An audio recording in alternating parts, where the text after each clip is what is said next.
Salve pessoal, turma da sexta etapa do EJA, da Unidade Escolar Afonso Mafrense. Iremos dar continuidade à correção das atividades avaliativas.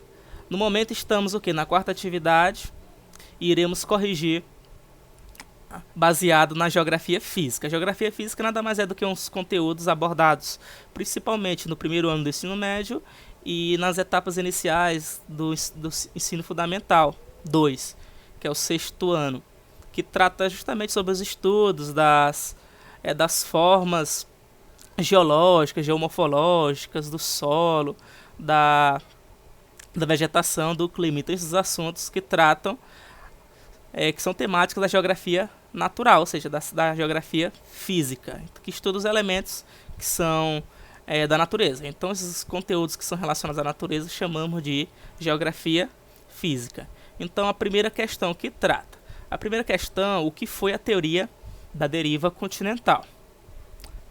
E vocês irão fazer um comentário sobre ela. Então, de forma resumida, essa teoria da deriva continental, ela foi promovida, ela surgiu na Alemanha, por meio do alemão Alfred Wegener, que viveu entre 1880 e 1930. Por coincidência, ele morreu numa expedição na Groenlândia, fazendo suas pesquisas, e ele era de Berlim. Estudou astronomia, foi professor universitário, estudou meteorologia e estudou geofísica, onde ele tinha um maior domínio dos conhecimentos científicos. Então, na sua obra A Origem dos Continentes e Oceanos, foi que ele promoveu a teoria da deriva continental. Então, por volta de 1915, ele formulou essa teoria, abordando nada mais do que os continentes, os continentes na atualidade que conhecemos, que é a África, a Europa, o continente americano, a Ásia, a Oceania, a Antártida, eles formavam um só, datados da era paleozoica, no Permiano, e na era mesozoica, no período Triássico, eles começaram a se movimentar. Então, no início, na era paleozoica, toda essa massa continental desses continentes que conhecemos na atualidade, eles formavam um só, que era chamado de Pangeia, um único continente, datados de novo da era paleozoica, do período do Permiano, 225 milhões de anos atrás. E durante a era mesozoica, 200 milhões de anos atrás, esse continente começou a se romper, a se fragmentar e começou seu processo de movimentação, até chegar na era cenozoica, a configuração que nós conhecemos na atualidade. Então, na sua obra, A Origem dos Continentes e dos Oceanos, ele tratava que, a partir dessa divisão da era mesozoica, se formou dois continentes, ao norte, chamado de Laurásia, e ao sul de Gondwana. A Laurásia era formada o quê? Formada pelos continentes atuais da Europa, da Ásia, do continente da América do Norte. E a Gondwana era formada, ou Gondwana, né, como queiram chamar, eram formados o quê? Pela Antártida, pela Índia, pela África e pelo continente sul-americano.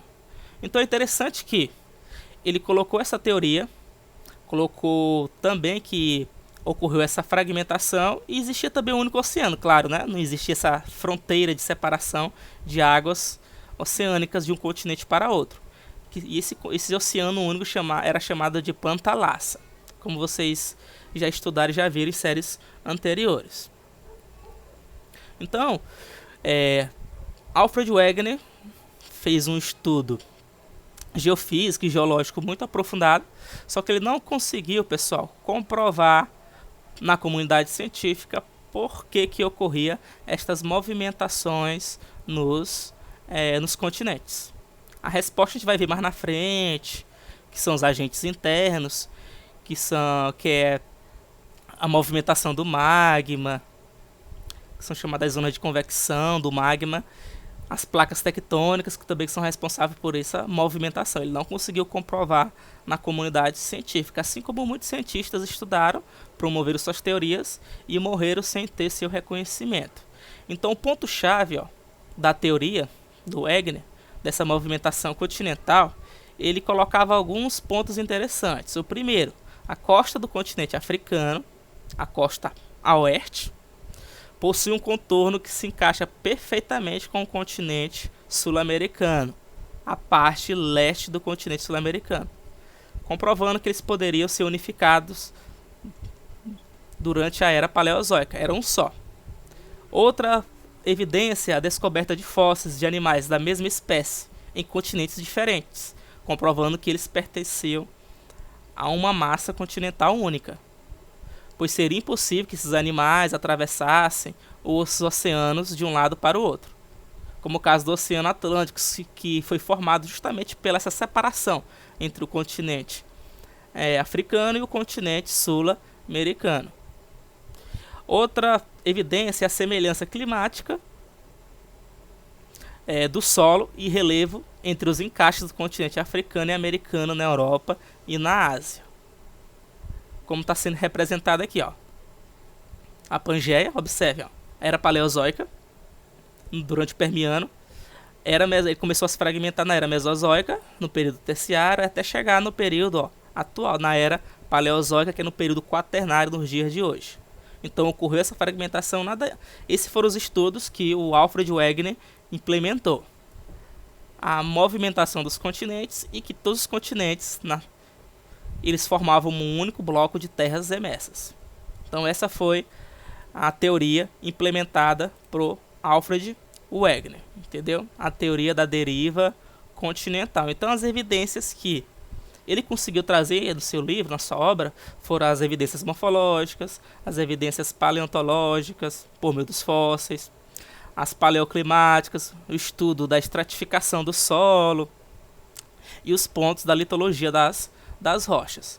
Então ele colocava, né, esses aspectos aí do contorno das costas, do quebra-cabeça entre o continente africano e o continente americano, a paleontologia de espécies de fósseis de animais e de plantas.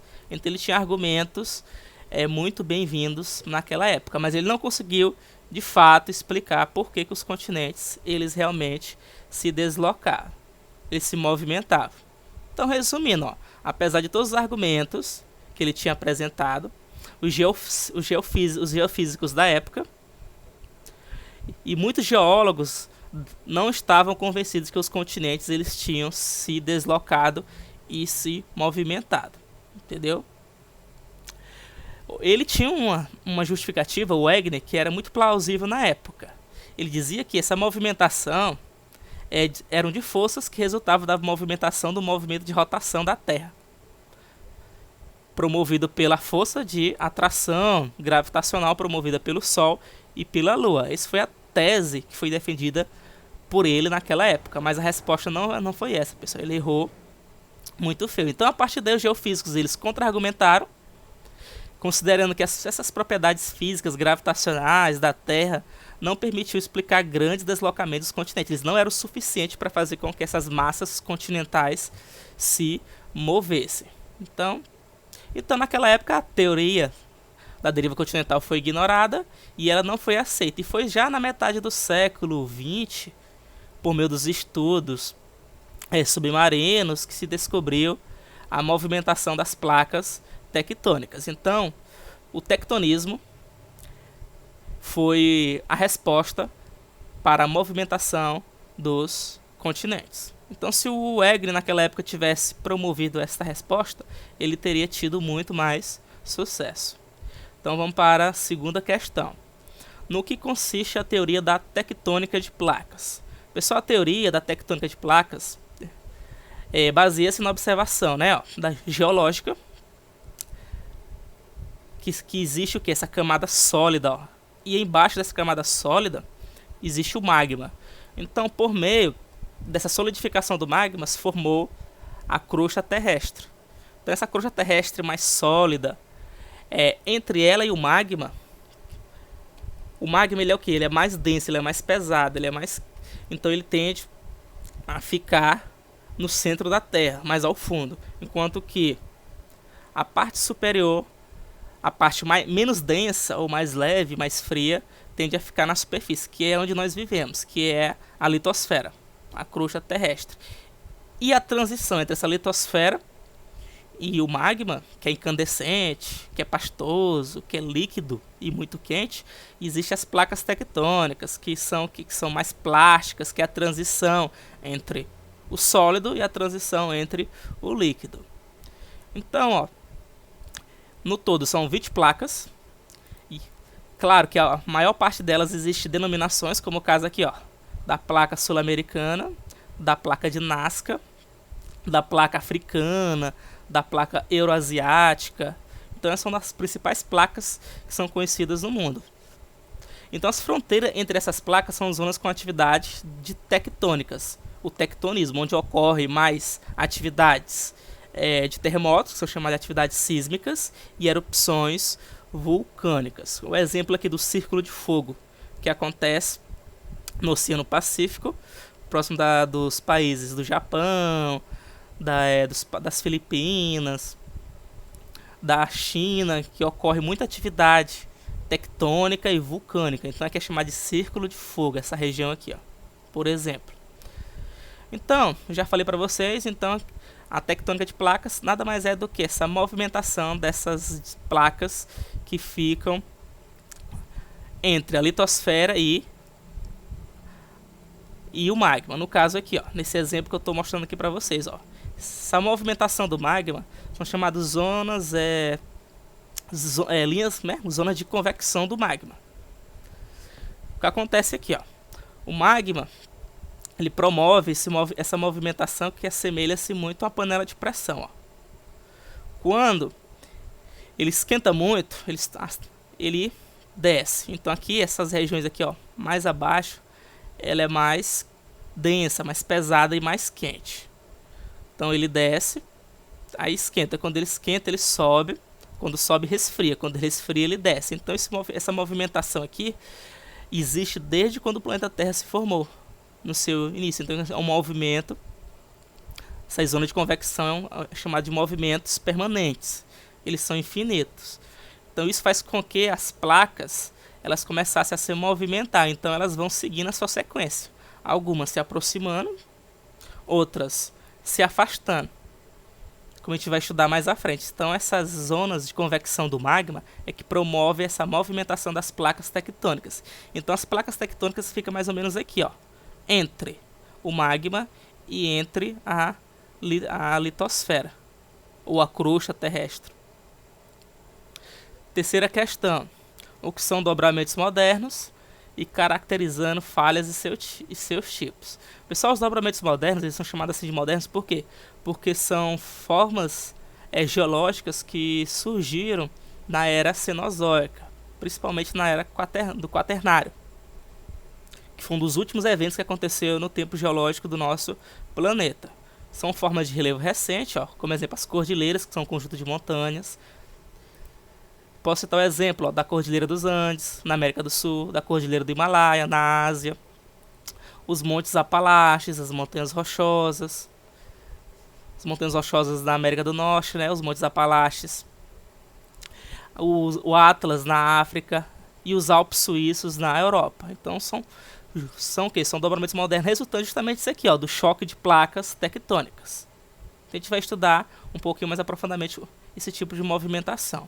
Aqui são as localizações, ó, dos dobramentos modernos aqui, ó. Percebe que eles seguem, ó, um curso semelhante, né? Montanhas Rochosas, Cordilheira dos Andes, ó, aqui é a Cordilheira do Himalaia. Então são exemplos aqui desses dobramentos modernos. Então, outro conceito: falhas são rupturas e quebras na superfície promovido pelo choque de placas e deslizamento entre elas. Exemplo é a falha de San Andreas, nos Estados Unidos, que é a maior falha, né, que existe no planeta, nosso planeta. Então essas falhas eles podem ser normais ou divergentes, ó. Observe que essas placas elas estão se afastando, como é o caso aqui da placa do Oceano Pacífico, a placa de Nazca. Quando se afastam, promove o que, ó, erupções vulcânicas dentro do próprio oceano, formando as dorsais oceânicas. E aqui também, ó, surgiu o Oceano Atlântico, aqui a placa sul-americana com a placa africana. Percebe que o continente africano e o continente sul-americano estão no centro de duas placas. O caso do Brasil, fazendo com que não seja realidade no nosso país eventos como tsunamis, vulcanismo, tectonismo, desculpa, terremotos e dentre outros eventos. A mesma coisa vale aqui no centro aqui do continente africano, apesar de existir alguns vulcões e algumas áreas de terremotos, mas é mais aqui, nessa parte do nordeste do continente africano, enquanto que essa parte aqui do centro e do sul do continente africano não existe. Perceba, todas as placas aqui são normais ou divergentes, que são placas de separação. Outro exemplo aqui, a falha inversa ou convergente. São placas que são de colisão, de aproximação dessas placas. Observe aqui a placa de Nazca com a placa sul-americana. Observe, todas elas, onde existe, promove o que? A formação dessas cordilheiras, como vocês viram aqui no mapa anterior. Observe, por coincidência, Cordilheira dos Andes e as Montanhas Rochosas. Aqui também os Alpes Suíços e a maior cordilheira do mundo, que é a Cordilheira do Himalaia. Perceba que aqui é chamada de falha, inversa ou convergente, que é o choque de duas placas, que é o movimento de subducção, como vocês viram na aula passada de tempo geológico, que é o movimento de subducção. Elas se aproximam e a placa tectônica que possui a sua litologia, mais resistente, ela vai fazer com que uma mergulhe e a outra se erga, fazendo com que ocorra uma elevação, um dobramento. Esse dobramento é chamado de modernos, formando o conjunto de montanhas. Lembrando que esse evento aconteceu na era Cenozoica, que é um evento recente. As falhas transcorrentes, como é o caso da falha de San Andreas nos Estados Unidos, ela mantém contato uma com as outras, fazendo um deslizamento vertical. Ao se deslizar verticalmente, elas vão se rompendo, elas vão se fragmentando. É como se você pegasse duas rochas, fizesse esse processo aqui, elas vão se fragmentando. E existem as falhas oblíquas, que não é muito comum, que ocorre diversos movimentos ao mesmo tempo, horizontal, vertical, transcorrente. Ela ocorre de várias formas, não é muito comum na superfície terrestre, não.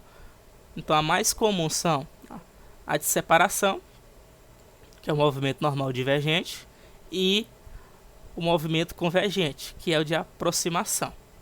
Lembrando que aqui, de separação, formam-se as dorsais oceânicas, e no caso do Oceano Atlântico, ele foi formado justamente por causa dessa movimentação aqui. O Oceano Atlântico só existe por causa dessa separação entre o continente sul-americano e o continente africano. Como a teoria da deriva continental de Wegener colocava, eles formavam um único continente. Então vamos continuar. Quarta questão. Comente sobre os seguintes agentes internos, ou seja, aqueles formadores do relevo. Então, durante esse conteúdo aqui da Geografia Física, iremos tratar os agentes internos, que acabamos de ver, que é promovido justamente pelo tectonismo. O tectonismo são os terremotos, promovidos pelas placas tectônicas. E o vulcanismo, que também é oriundo da separação dessas placas tectônicas. Então, os agentes internos, pessoal, são chamados agentes formadores do relevo. Eles formaram essa geologia que nós conhecemos na atualidade. Então, o que é o tectonismo ou abalos sísmicos? São choques e tremores provocados pelo choque dessas placas tectônicas, principalmente esse movimento aqui, no movimento convergente, que acabamos de ver. Então, quando essas placas, por exemplo aqui, na placa de Nazca, acontece o choque, esse tremor ele vai ser muito mais forte nas bordas dessa placa, onde eu estou marcando aqui, onde eu estou enumerando. Tá vendo aqui, Então o choque vai ser mais forte aqui. Por isso que é muito comum terremotos no Chile. É muito comum também terremotos aqui nessa região aqui do Oceano Pacífico, principalmente no Japão. E essa parte aqui do da América Central, como é o caso desses países que são insulares, como o caso do Haiti, né, que aconteceu um terremoto recentemente. E assim vai. Então, o tectonismo é o choque dessas placas tectônicas. O vulcanismo, pessoal, é uma estrutura geológica formada pela abertura, promovida pelo movimento de separação, aqui, ó, o movimento divergente. Existe vulcanismo tanto no fundo do oceano, como, né, nos continentes. Então, existem essas rupturas, fazendo uma ligação com o interior da Terra, com o magma. Ele tem que procurar, por meio dessa pressão, uma válvula de escape. Então, essa válvula de escape sempre vai ser a litosfera, a superfície terrestre, promovendo a erupção vulcânica. Então, ó, essa expulsão do magma interior da Terra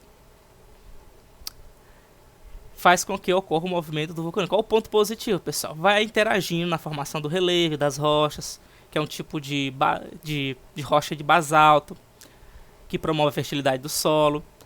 E a maior parte dessas, quer dizer, essas rochas que são oriundas do magma, do vulcanismo, ao se solidificar, elas são chamadas de rochas ígneas ou magmáticas. E os pontos negativos são o quê? São as tragédias que acontecem na paisagem. Claro, ele é um fenômeno natural que sempre aconteceu no planeta, mas com o surgimento do homem na Terra, sofrendo a ação do vulcanismo, faz com que ele tenha perdas e tragédias imensuráveis, que pode destruir cidades, plantações e etc. Como aconteceu no último domingo, lá no Equador, o treino do Flamengo foi interrompido justamente por causa de uma erupção vulcânica, né? Quinta questão: como se prevê um terremoto ou tsunami? Pessoal, é por meio dessas pesquisas científicas e vibrações notadas pelos sismógrafos. Os sismógrafos, eles são aparelhos que, quando ocorre um sismo ou um choque dessas placas tectônicas, vão se movimentando no formato de uma agulha, ó. E quanto maior essa movimentação, vai prever essa intensidade desse terremoto. E também do eventual tsunami no oceano. Principalmente no oceano Pacífico, onde é muito comum acontecer esse tipo de evento. Então, ó, qual a finalidade do sismógrafo? Acabei de falar para vocês. Por meio da energia gerada pelo terremoto, ele gera um mecanismo de vibração de uma agulha para prever o impacto e a chegada do terremoto. É muito comum, principalmente no Japão e nos países que possuem em sua rotina histórica esses eventos. Sétima questão: o que é um tsunami? Como ocorre? Diferencia do terremoto. O tsunami, pessoal, é a consequência do terremoto, do sismo do terremoto, só que promove o quê? Ondas gigantescas por causa desse terremoto, fazendo com que inunde o litoral de algumas cidades dentro dos países. Então, a formação de ondas gigantes devido à ocorrência de um terremoto no oceano. A diferença é que um é o choque de placas que ocorre no oceano e o terremoto é o tremor que ocorre no continente. É muito relativo essa resposta. Então, podemos dizer que um é consequência do outro. Entendeu? Vamos voltar aqui, ó. Como é que vai acontecer as tsunami? Vamos imaginar que aconteça aqui, ó, o choque entre essas duas placas. A onda, ó, o epicentro, que é a onda de energia promovida pelo choque, vai fazer com que ocorra uma forma energética, ó, que é o hipocentro, e o epicentro é a disseminação dessa energia. Então, essa disseminação dessa energia vai fazer com que ocorra vibrações de ondas, fazendo com que elas se elevem, promovendo, ó, uma onda. E essa onda ela vai fazer com que, ó, essas regiões litorâneas sejam alagadas, como aconteceu em 2004 nos países como no caso da Indonésia, esses países mais do Oceano Pacífico, promovendo tragédias eventuais. Ocorre também no Japão, é muito comum no Japão, como também é muito comum no Oceano Pacífico. Não é comum no Brasil, por quê? Ó? Vocês estão percebendo que no Brasil o movimento das placas é de separação. Então, ó, nunca vai acontecer um choque de terremoto ou sismo entre a placa sul-americana e a placa africana. Por quê? Porque é uma região de separação de placas. Então não vai acontecer tsunamis no litoral, tanto do litoral brasileiro, no caso do continente sul-americano, como na parte oeste do litoral africano. Então, onde ocorrem essas separações aqui, não acontecem tsunamis. Ficou claro essa parte aí? Vamos avançar aqui no conteúdo, na correção. O que é e qual a finalidade do sismógrafo? Já corrigimos, né? Então, tsunami. E a oitava, o que é a escala Richter e sua função, como é medida? Pessoal, a escala Richter é a tabela de medição do impacto da energia desse epicentro, dessa energia de disseminação de um terremoto. Claro que não é a única, existem outras formas também de análise e tabelas para calcular a intensidade e a gravidade deste terremoto. Então, é um instrumento de conversão marreta utilizada para medir a gravidade, a intensidade dos terremotos, que varia de 1 a 10. Ela é simples. Então, quanto mais próximo de 10, maior é a energia gerada e o impacto deste terremoto. Quanto mais próximo de 1 é menor. No Brasil, existem eventos de medição pela escala Richter que pode ser considerado, mas esse evento não é promovido pelo tectonismo e apenas é por causa da fragmentação ou quebra de rochas na nossa litosfera, no nosso solo, né, nosso subsolo brasileiro. É mais pela fragmentação no interior do solo do Brasil, da nossa litologia. Lembrando que a litologia do relevo brasileiro, ela é antiga e a formação é recente. Iremos estudar mais à frente, pessoal, o que é geomorfologia e o que é geologia. Não se preocupe. Apesar da estrutura do relevo brasileiro ser antiga, as formas elas são recentes. Vocês vão entender isso melhor. O que quer dizer isso? Forma recente, estrutura antiga. Então, estudamos os agentes internos, lembrando, os agentes internos ou formadores do relevo. Eles são agentes internos e formadores. É o vulcanismo e o tectonismo, ou seja, o vulcão e o terremoto. O tsunami a gente pode considerar também. Porque o tsunami promove erosão, promove algo muito mais intenso. Agora iremos estudar os agentes externos, né? Então vamos lá. Os agentes externos, pessoal, o que são? O principal dele, esse conjunto de agentes externos, eles também estão chamados de agentes exógenos. Lembrando que os agentes internos, eles são chamados de endógenos. Endo, dentro, ó, ficou clara a referência, e exo, fora. Então os agentes internos, eles são oriundos do interior da Terra. E os agentes exógenos, os agentes externos, são oriundos da parte externa, da superfície terrestre, da crosta, da litosfera. Então um é oriundo daquela parte mais intensa, mais quente, que é do magma, e o outro é oriundo da parte mais tranquila, da parte mais fria. Então esses agentes externos são agentes modeladores, pessoal, modeladores do relevo. Então, e também são chamados de agentes exógenos. Hoje eu tô com uma tosse pesada, viu? Continuando aqui. E esse conjunto de agentes externos podemos chamar de intemperismo. O que é o intemperismo? É a atuação, principalmente dos eventos climáticos promovida por meio da chuva, por meio do vento, que vai fazendo com que essa estrutura, vamos imaginar que durante a era paleozoica surgiu as formas de relevos mais antigas, a litosfera, surgiu os continentes, surgiu as montanhas, e ao longo desses milhões e milhões de anos eles foram bombardeados e submissos a ações desses agentes externos, por meio da ação do vento, da chuva, do calor promovida pelo sol, pelo frio. Então essas rochas elas vão se fragmentando, elas vão se rompendo e vão se transformando em sedimentos. Podemos considerar sedimentos como o caso das rochas sedimentares e das areias, que foram formados já na última. São recentes sedimentos, são formados principalmente na era quaternária. Exemplo é a areia de praia, por exemplo. Então iremos estudar todos eles. Então, a letra A, as chuvas, que são chamadas de erosão pluvial. Pessoal, chuva. Por meio da força gravitacional, que vocês já viram anteriormente como ela existe, a água atua com o processo de infiltração e escoamento, promovido pela gravidade. Então, A água, por meio da força gravitacional, ela vai ter mais força para promover a erosão nas áreas mais elevadas, então ela vai correr com muita força. Então, por onde ela passar e não existir vegetação, o solo, por exemplo, e as rochas estiverem expostas, ela vai destruindo e quebrando aquele solo, quebrando aquela rocha. Então, novamente, a rocha fragmentada, a rocha quebrada, ela é chamada de rocha sedimentar. Continuando, vamos lá.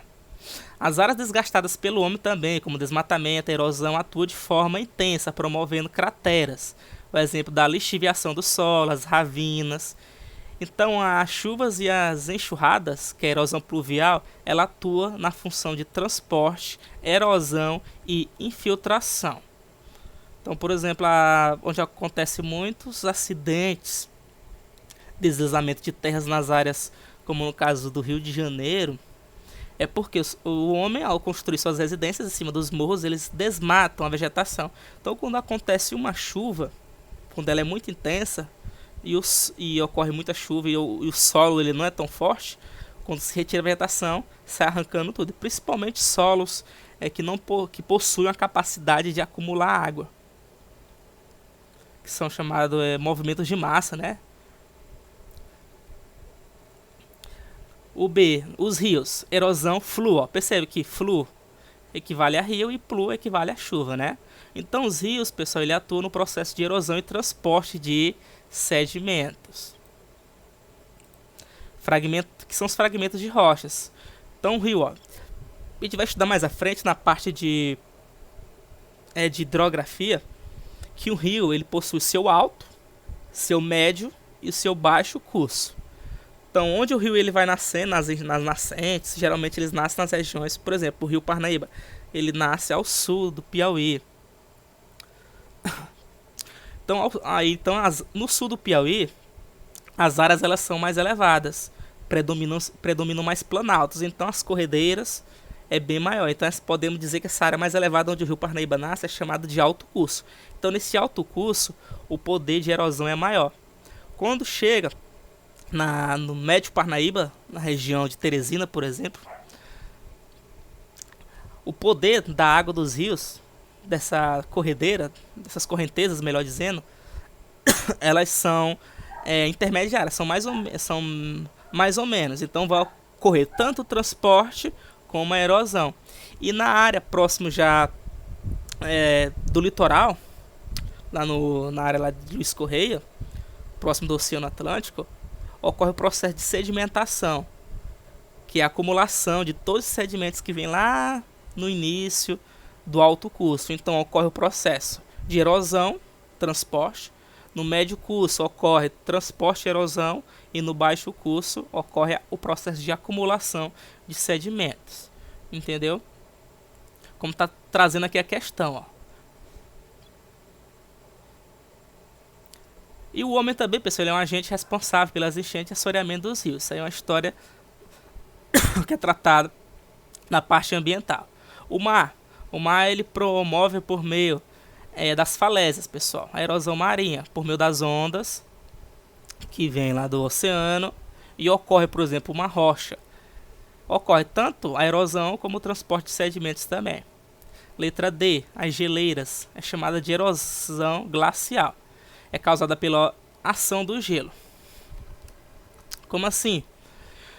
Durante o gelo, quando ele começa a derreter, principalmente lá durante o período de verão, lá no Polo Norte ou no Polo Sul, ele vai, quando ele começa a derreter, a parte do gelo ele começa a despencar e começa a arrastar, gerando atrito nas rochas ou por onde ele vai se deslizando. Então ele também é submetido à força gravitacional por causa dessas variações de temperatura que congela e descongela a água. Aí vai dilatando e vai comprimindo, isso afeta. Isso é um processo chamado de corrosão, né? Corrosão da água, um processo mais físico e químico. Corrosão e corrosão. Lembrando que corrosão trata da parte física e a corrosão da parte química, né? E ocorre também movimentações do gelo, como avalanches. Não é muito comum na região que nós moramos, que nós somos de clima tropical. mas ocorre muito esse tipo de ação, erosão glacial. E a letra E, a erosão eólica, como podemos citar o exemplo da deflação, que é o transporte desses sedimentos, dessa areia, de um local para o outro. E ela vai causando o que? Ela vai causando uma erosão e transporte e acumulação desses sedimentos. Então, ele esculpe as rochas e transporta as partículas do solo, né? Por exemplo, aí. Aqui uma fonte que eu trouxe para vocês do Brasil Escola, que trata justamente da erosão pluvial, causada, vamos fazer aqui um resumo rápido, causada pela água da chuva, provoca desgaste do solo, e em solo que não possui cobertura vegetal, promove o que? O desgaste e ação de erosão mais profunda, promovendo vossorocas, crateras na rocha. Erosão fluvial, causada pela água dos rios, transporta os cursos dos rios em vales profundos, margens de rios sem vegetação são desgastados pela força da água, como é o caso da atuação do assoreamento dos rios. O assoreamento dos rios é quando o homem geralmente ele utiliza as margens dos rios para a agricultura. Aí quando desmata, aquela mata ciliar, as margens dos rios, aquela parte de areia ou de solo, ele começa a desmoronar, entupindo o rio ao fundo. Então o rio, que geralmente era mais profundo, ele se torna mais raso. Ao se tornar mais raso, a água ela começa a transbordar, promovendo alagamentos e enchentes por onde o ser humano ele toca, ele começa a habitar. Por isso que é muito comum as enchentes aí em locais próximos de áreas de plantações agrícolas. Então o ser humano ele nunca teve uma perspectiva, né, positiva, ambiental em relação aos rios, principalmente aqui no Brasil, no caso, mas não só no Brasil, mas como em todo o mundo. Uma erosão marinha, causada pela água do mar, provoca desgaste de rocha ou do solo litorâneo, forma paisagens costeiras, processo natural. E a erosão eólica, causada pela ação do vento, provoca intemperismo das rochas, transporta sedimentos para as áreas mais distantes e é um processo mais lento. Outro ponto positivo aqui da atuação dos ventos são aqui a expansão de sementes, fazendo com que ocorra processo de reflorestamento de áreas que o ser humano, por exemplo, ele desmata. Ele é um processo natural, mas isso acontece também a erosão eólica. Uma delas é a deflação, né? Erosão glacial, causada pela ação do gelo, ocorre naturalmente por causa do congelamento e descongelamento da água, que alteram as rochas e solos. A corrosão e a corrasão, que pode ocorrer em decorrências de avalanches que provocam desgastes das rochas. É interessante que, nesses locais onde tem erosão glacial, qualquer vibração, por exemplo, o ser humano ele pisar numa área como essa, ocorre o que? Desmoronamento de geleiras. Então, geralmente, essa erosão glacial ocorre em áreas anecúmenas, que são áreas que não favorecem a moradia, né, e povoamento do ser humano. 10ª e última questão. Explique como o homem também modifica o relevo. Pessoal, o homem também podemos considerar como agente externo, né? Só que o homem, diferente da natureza, vocês viram no tempo geológico. A natureza demora milhões e milhões de anos para promover e construir algo no planeta. O ser humano não. O ser humano ele desgasta, ele é predatório e ele acaba com tudo de maneira muito mais rápida. Resumindo, ele modifica a paisagem de maneira intensa e muito mais drástica. Então, vocês vão responder de diversas formas aí. Eu posso citar o exemplo aí da construção de rodovias, construção de cidades, construção de diques, construções de pontes. Ele degrada o relevo desmatando a vegetação, por exemplo, em cima dos morros, promovendo desastre e morte dele mesmo. Então existe a mineração. Posso citar o exemplo da Serra Pelada nos anos 70, nos anos 80. Aquela paisagem mudou drasticamente. Então são várias maneiras e várias formas. Exploração também de plataformas de petróleo. Então existem várias formas com que o homem ele modifica o relevo. Claro que o poder de modificação do homem assim, ele não é tão forte como da natureza, mas as mudanças que ele promove na natureza é muito mais evidentes e muito mais drásticas do que da natureza. Então, pessoal, esta foi a correção da quarta atividade, que é a continuação do conteúdo da geografia física, que são o estudo dos elementos da natureza, né, dos eventos que acontecem no nosso planeta. Iremos partir agora para a quinta atividade, relacionada à quinta nota. Fiquem atentos às postagens das aulas. Entregue no ritmo e no prazo que vocês consigam responder. E até a próxima, pessoal. Até a quinta atividade. Um abraço a todos. Fui.